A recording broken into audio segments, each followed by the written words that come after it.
Les dirigeants du monde se réunissent pour 2 jours de discussion lors du premier sommet du G20 organisé en Afrique, placé sous le thème de solidarité, égalité et durabilité. Le président sud-africain, hôte du sommet, a réussi ce samedi son tour de force, faire adopter un texte par l'ensemble des dirigeants rassemblés sur la crise climatique et d'autres défis mondiaux. Le boycott des États-Unis et leurs menaces quant à l'adoption d'une déclaration commune n'auront donc pas arrêté l'Afrique du Sud. Cyril Ramaphosa rappelle l'importance de placer de réelles ambitions dans cette rencontre.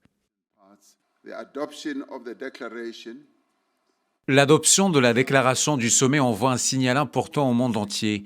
Le multilatéralisme peut produire des résultats et l'on voit également un message d'espoir et de solidarité à travers le monde et indique qu'en tant que dirigeants du G20, nous tiendrons fermement notre engagement solennel.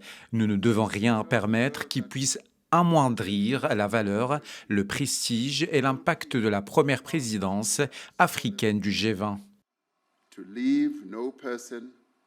No community and no country.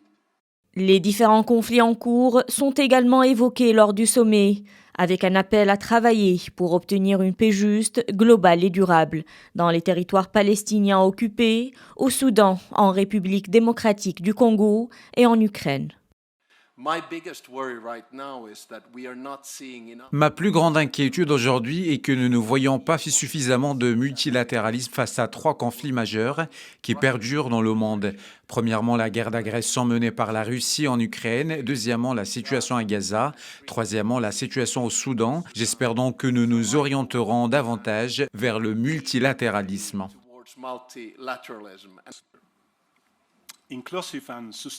Un développement durable et inclusif est impossible sans la paix. Nous devons défendre les principes de la Charte des Nations Unies partout et en tout temps, que ce soit en Ukraine ou en Palestine. Cela signifie défendre la souveraineté, l'indépendance et l'intégrité territoriale et garantir le strict respect du droit humanitaire international. Sans paix, sans respect des règles multilatérales, nos efforts en matière de commerce, de développement ou de lutte contre les inégalités n'aboutiront pas. L'Espagne reste engagée à travailler avec vous tous pour faire en sorte que le G20 renforce la coopération, protège les plus vulnérables et ne laisse personne de côté.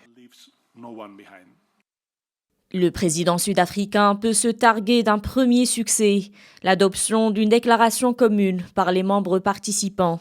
Déclaration qui souligne la nécessité de renforcer la coopération multilatérale, reconnaît l'urgence et la gravité du changement climatique et met au cœur des préoccupations des pays en voie de développement.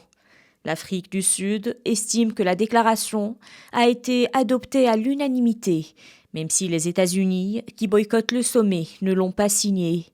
Un pied de nez évident aux Américains, qui ne voulaient pas voir figurer le changement climatique dans la feuille de route du G20.